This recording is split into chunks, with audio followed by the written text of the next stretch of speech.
está en una situación muy tremenda. Como había dicho el Señor, que el mundo está conforme en el tiempo de Noé, ¿no? En el tiempo de Noé estaban en una situación tremenda que pues el Señor mandó traer el diluvio, ¿no? Para que acabara con toda la humanidad. Y pues bueno, quedó Noé y Dios permitió que continuara Noé. Pero de ahí en adelante, pues nuevamente, el mundo fue otra vez contaminándose, creciendo la contaminación por causa del pecado. El pecado no se terminó cuando fue el diluvio. ¿Por qué? Porque continuó. ¿Sí? Y todo el mundo continúa pecando y todo el mundo está en perdición, completamente está perdido. Solamente los que son hijos del Señor son los que estamos escogidos para su reino y estamos ahora sí del otro lado, ¿sí? Pero en el tiempo del rey Josías hay una situación muy importante. No voy a hablar de Josías completamente, sino que para hacer una introducción en esta tarde. Josías, cuando inició su reinado, cuando tenía 8 años, inicia su reinado. A los 16 años empieza su reinado, ya con un reinado de más, poniendo su confianza más en el Señor, en su fe en el Señor Jesucristo. Bueno, en el Dios Padre, pues el Señor Jesucristo, en ese momento pues él confiaba en Dios. A los 26 años completamente puso su fe más fuerte. Y en este caso, pues, hablando a los jóvenes en esta tarde, ¿dónde vas a poner tu confianza como joven? Siendo joven en este tiempo, ¿dónde estás poniendo tu confianza? ¿En el Señor Jesucristo o el mundo que te está ofreciendo? Pero el rey Josías, lo vemos en 2 de Reyes 23-25, dice, hablando del rey Josías, dice que antes de él no hubo otro rey como él que se volviese al Señor con todo corazón, con toda su alma y con todas sus fuerzas. Entonces el rey Josías se volvió al Señor completamente, creyó en Dios, puso su confianza en Dios, entregó su vida al Señor, entregó su vida completamente a Dios. Y entonces al entregar su vida completamente al Señor, entonces él confió. ¿Y qué hizo? Al confiar en el Señor, él destruyó todo lo que había en idolatría, porque sabemos que el pueblo de Israel estaba en una situación de idolatría, una idolatría que realmente los reyes anteriores tenían. Entonces, cuando él empieza a reinar, llega el momento en que al poner su confianza en Dios, al poner su confianza en la ley, poner su confianza en la palabra de Dios, entonces él creyó y entonces actuó. Al creer, actuó y puso su fe. ¿Y qué es lo que hizo? Destruye todos los altares, destruye todo lo que era idólatra, ¿sí? Los sacerdotes los quitó, todo lo que era idolatría lo quitó. ¿Por qué? Porque eso no le agradaba a Dios. Y entonces de ahí vemos una situación muy importante, que es la gracia de Dios que hubo en él. La gracia de Dios que hubo en él, ¿sí? Y así podemos ver primeramente la gracia común que hubo a todos los reyes que hubo en Israel. Dios les dio de todo lo que tenían. Entonces esa gracia común. Y al ser humano que no eran reyes, como tú, como yo, como todas las personas desde Adán y Eva, también Dios aplicó su gracia común. Y su gracia común, cuando él aplica eso en que todo les da. Nunca los dejó sin sustento, les dio todo lo que necesitaban, y hasta ahorita todo el ser humano, Dios aplica su gracia común, ¿sí? Pero una de las cosas que no aplica a todo el ser humano es la gracia salvadora, ¿sí? No aplica la gracia salvadora a todo el ser humano. Entonces la gracia salvadora nada más es a los hijos que él ha escogido. Vamos tantito a Tito,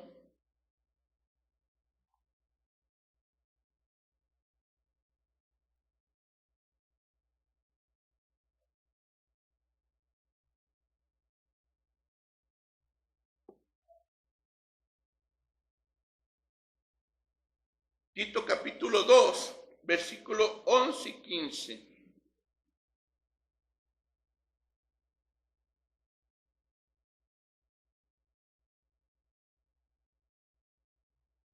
¿Ya lo tienen? Porque la gracia de Dios que trae salvación a todos los hombres que se manifestó, enseñándonos que renunciando a la impiedad y a los deseos mundanos.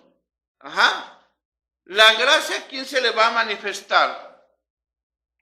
A los que dejan ¿qué? La impiedad, los pecados, las cosas malas, lo que hay en este mundo.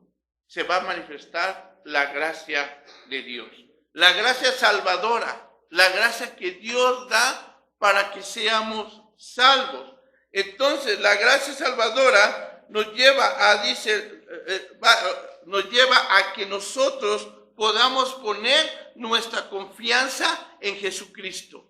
Pongamos nuestra confianza en el Señor Jesucristo, ¿sí? Una de las cosas bien importantes que podemos ver, que la gracia de Dios se ha manifestando, trayendo salvación a todos los hombres, enseñándonos que negando la impiedad, los deseos mundanos, viviendo en este mundo, sobrios, justos y piadosamente, ¿sí? La idea central de Dios nos ha manifestado de todo lo que Él lo que a Él le ha desagradado. ¿Y qué le ha desagradado a Dios? Todo el pecado. Todo el pecado le ha desagradado a Dios. Y entonces Él manifiesta su gracia salvadora a todo aquel que Dios ha escogido. A todo aquel que ha escogido. Y no se la va a manifestar a todo el ser humano, como muchas personas dicen. La gracia de Dios se nos ha manifestado. ¿Por qué? Porque solamente por esa gracia yo puedo tener salvación. Por esa gracia yo puedo cumplir el propósito de Dios. Sin esa gracia que Dios nos ha dado, nosotros no podemos ser salvos. No puedo ser salvo, ¿sí? ¿Por qué? Porque solamente por medio de Jesucristo yo puedo hacer las cosas correctas delante de Dios. Delante de Dios, ¿sí? La gracia de Dios se ha manifestado a nosotros en el momento en que Jesús nació. En el momento que llegó a esta tierra se manifestó. En este momento cuando Él vino, se manifestó ¿en dónde? Creciendo como niño, creciendo y fue creciendo y llegó a los 33 años. Pero ahí donde más se manifestó fue ¿dónde? En esa cruz. En esa cruz maravillosa. Ahí fue donde dio su vida. Y su sangre maravillosa fue la que nos limpió de todo pecado. Para que nosotros pudiéramos tener esa salvación. Ese don, ese regalo que Dios nos ha dado. Pero una de las cosas importantes aquí vemos que cuando Dios dio esa salvación, es porque también hubo una resurrección ahí. Si no hubiera habido resurrección, entonces no hubiera salvación. Pero Dios resucitó al tercer día. Entonces, ¿qué hubo? Muerte. Hubo sangre. Pagó por nuestros pecados. Y ahora nosotros tenemos esos pecados perdonados por la sangre de nuestro Señor Jesucristo.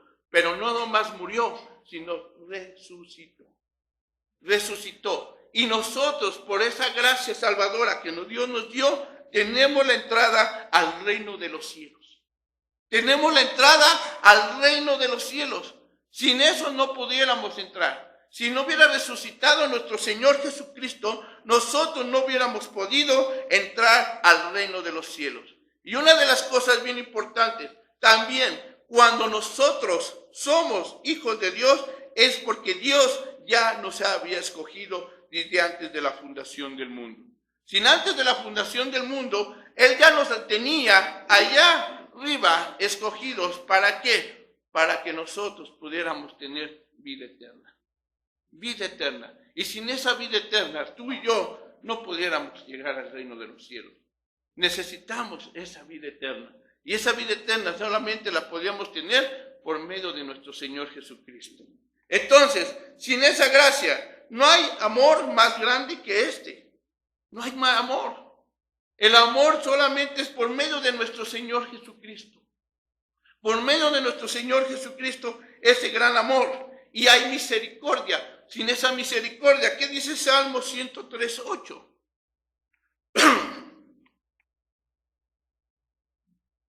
Salmo 103:8. Vemos la situación importante aquí. Algo muy interesante. Cuando nosotros, si no hubiera misericordia del Señor, nosotros no tuviéramos salvación tampoco. Y dice, ¿ya lo tienen? Compasivo, clemente es el Señor, lento ¿para qué? Para la ira, grande en misericordia. Entonces, Él es grande en misericordia, lento para la ira. ¿Qué estuvo esperando? Que llegara el momento para darnos esa salvación. ¿Sí? Porque ¿qué hubiera hecho el Señor? En el tiempo de Noé, vemos que ¿qué? Eliminó todo. Eliminó todo. Nada más permitió que vivieran las familias de Noé. ¿Sí? Y de ahí. Hubo poca misericordia ahí, porque pues, pocos fueron los que se salvaron. Ahora que hay más misericordia. ¿Por qué? Porque en este tiempo Dios todavía es lento para la ira. Porque si no ya nos hubiera eliminado a todos. Por tanto pecado que hay. Tanto pecado que hay en este mundo que completamente ya estuviéramos muertos. Pero Dios, por su gracia y por su misericordia, el Señor todavía nos tiene en esta tierra. ¿Sí? ¿Por qué? Porque quería cumplir su propósito. ¿Y cuál era su propósito? Formar su iglesia. Formar su iglesia. Esto es lo que tú y yo, formarnos, hacernos crecer en la palabra de Dios. ¿Sí? Así que por favor, pues por otro lado, también la gracia de Dios nos ha traído salvación. ¿Sí? Nos ha traído salvación. Tito 2:11 ahí mismo, trayendo salvación a todos los hombres. La gracia de Dios trae consigo la salvación ser liberados de las consecuencias del pecado. ¿Sí? ¿Nos ha salvado de qué? De la consecuencia del pecado, de ir a condenación completamente, de ir a una muerte eterna. Nos ha salvado la gracia.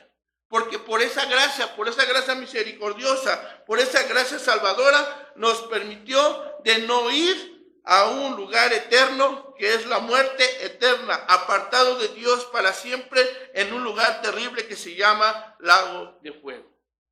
Entonces el Señor nos ha librado de eso porque somos sus hijos y nos ha limpiado, ¿sí? Con su sangre.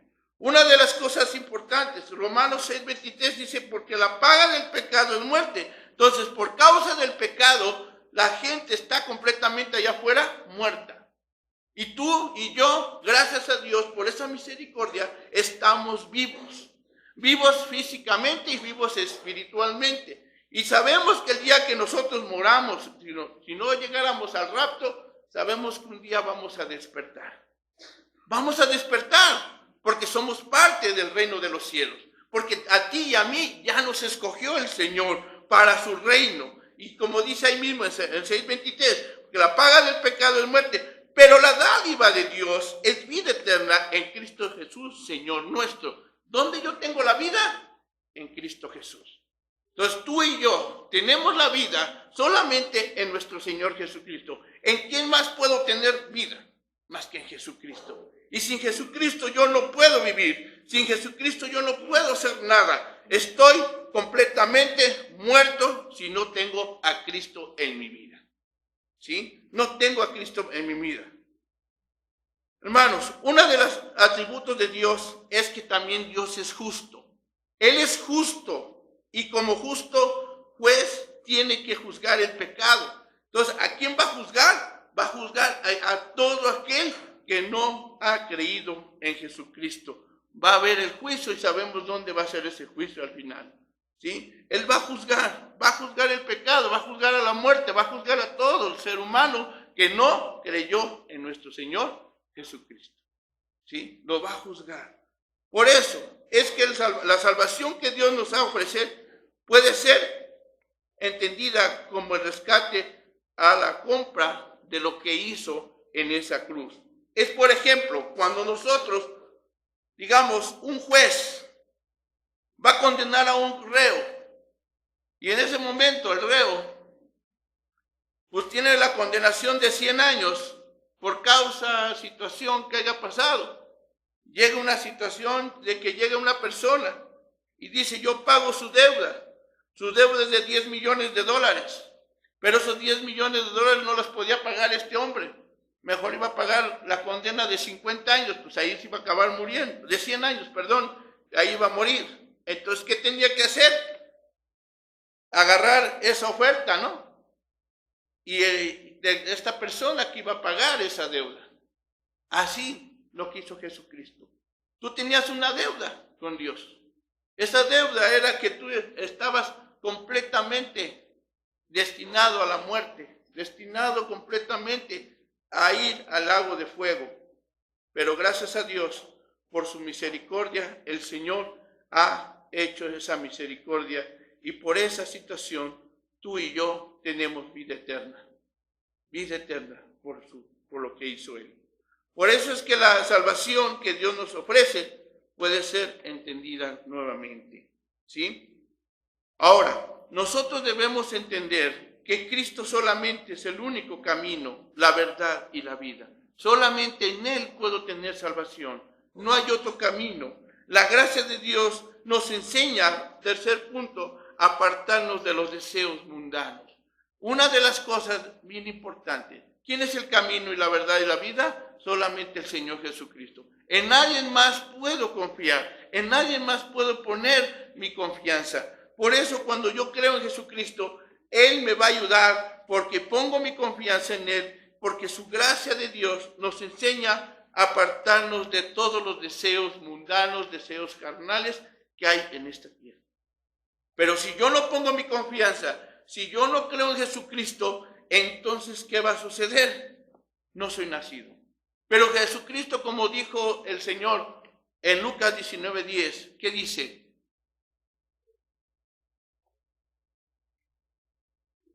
$19.10.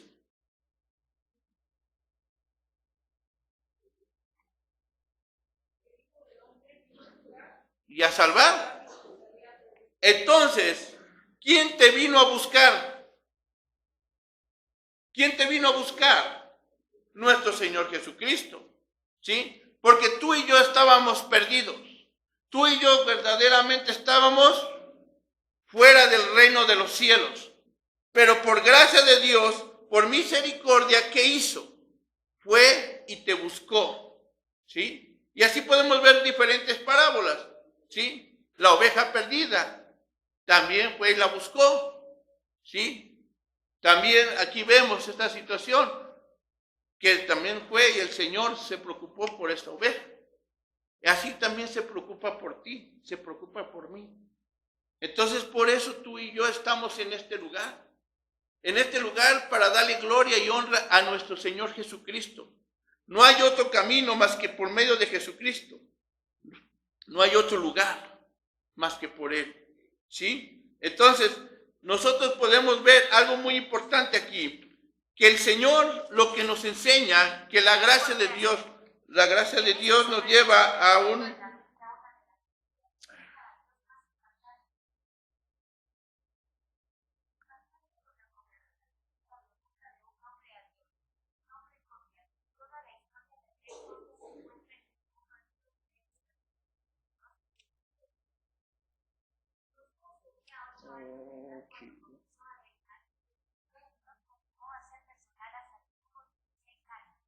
¿Me puedes apagar esto, por favor? Entonces, aquí vemos una de las cosas bien importantes, ¿sí? Lo que vemos aquí es que en Tito 2:12 enseñarnos que negando la impiedad, los deseos mundanos, vivamos en este mundo sobrios, justos, piadosamente. La impiedad y familia es la característica no tener ninguna consideración por Dios, ¿sí? Y como consecuencia vivir una vida inmoral, ¿sí? Una vida inmoral. Ajá. Entonces, el apóstol Juan nos advierte en primera de Juan 3, 7 y 8. ¿Qué nos advierte?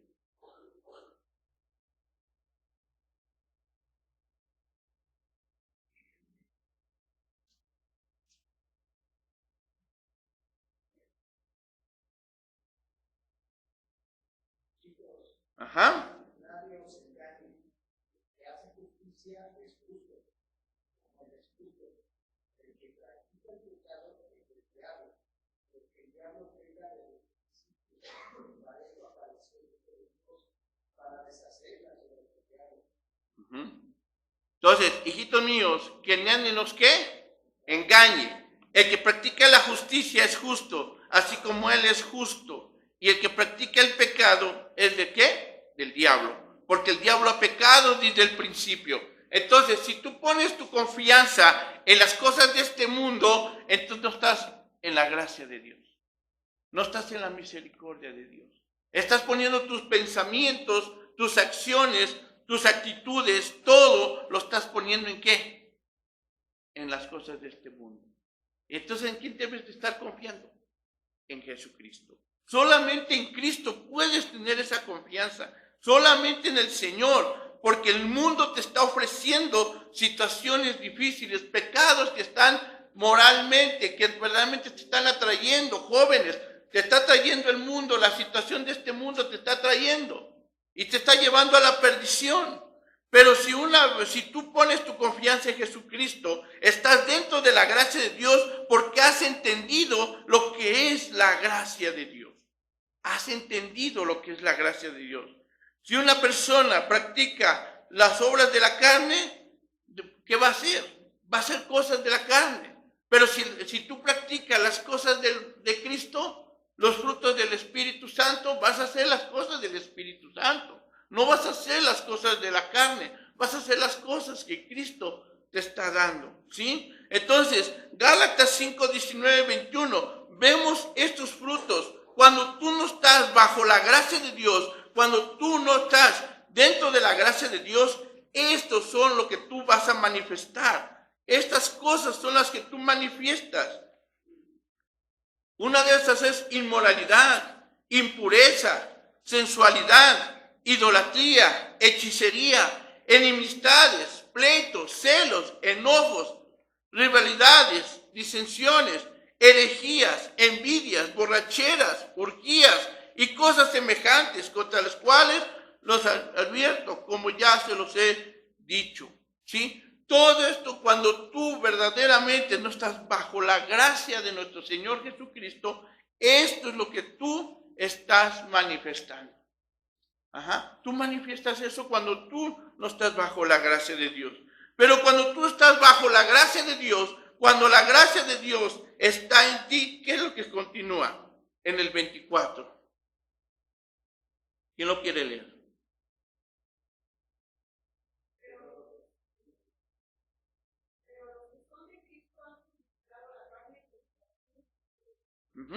Entonces han crucificado los deseos, la carne, todo, las pasiones, las han crucificado. ¿En dónde? En esa cruz. ¿Sí? Y ahora ya no vas a vivir, dice Gálatas 2:20, con Cristo he sido ¿qué? Crucificado. Ya no soy yo el que vive, sino que Cristo vive, ¿en dónde? En mí. Y la vida que ahora vivo, ¿en dónde? En Cristo, ¿sí? Ya no vivo yo, sino vive Cristo en mí. Y cuando Cristo está viviendo en mí, ¿qué pasa? Hay un cambio, hay una transformación, ¿sí? Y hay un deseo. Entonces estás entendiendo que la gracia de Dios, cuando tú entiendes la gracia de Dios, estás bajo la misericordia, bajo Cristo, bajo lo que Cristo quiere que hagas.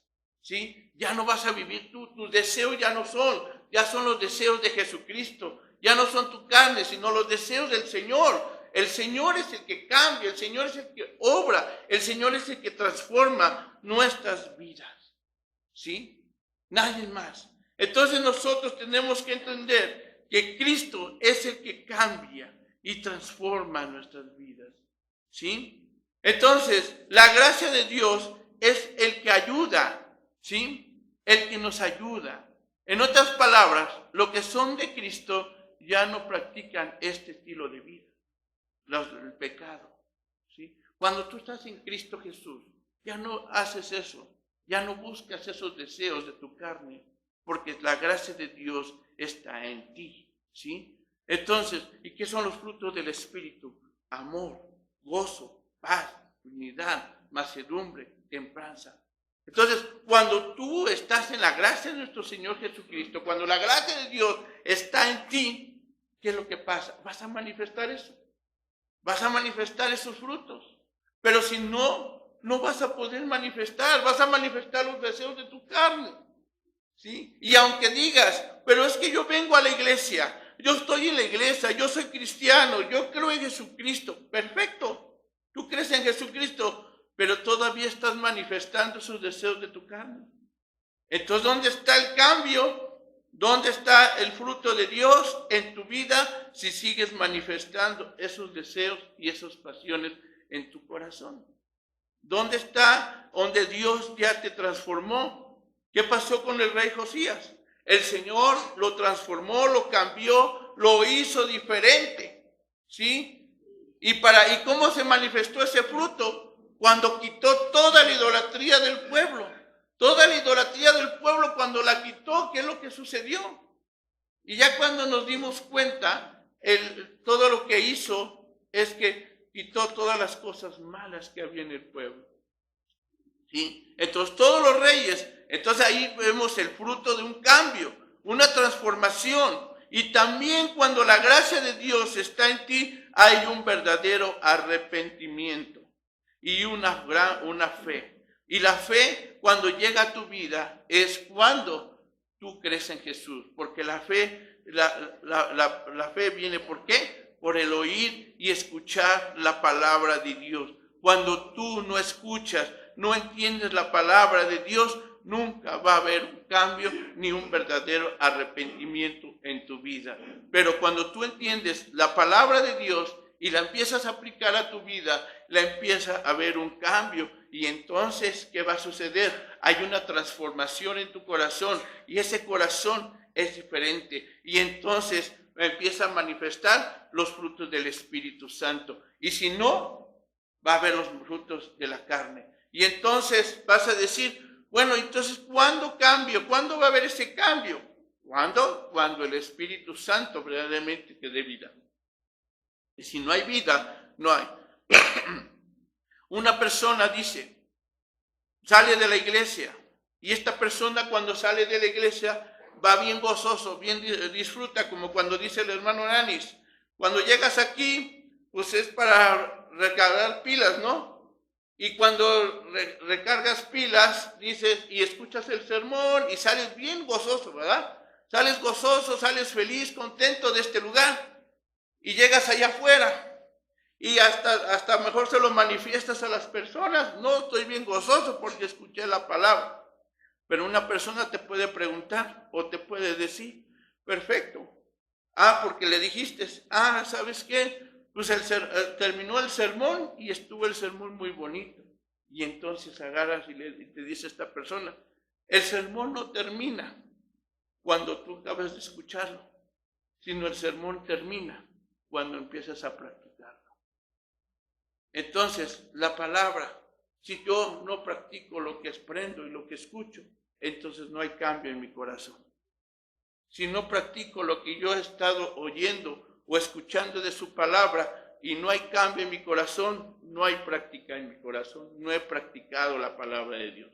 Entonces, cuando escucho, entra por aquí, sale por acá y no hay un cambio, una transformación en mi vida. Entonces, ¿qué debe de haber? Una transformación. La iglesia de Cristo, la iglesia debe de ser una iglesia de transformación.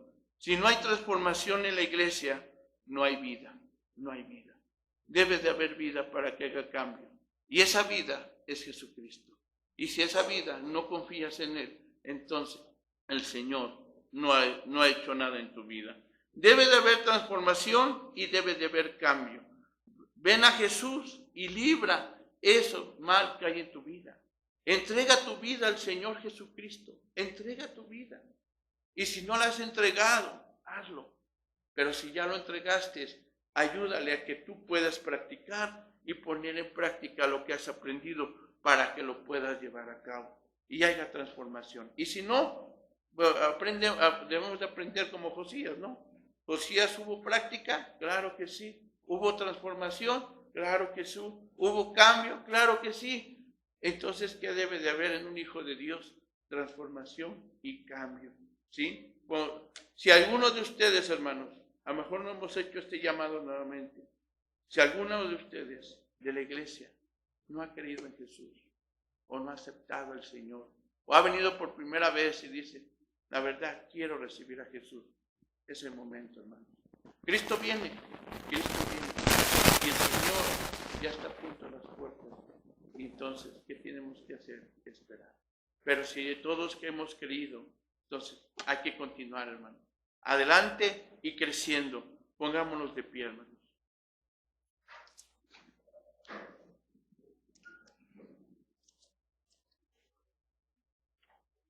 Padre, te damos gracias, Señor.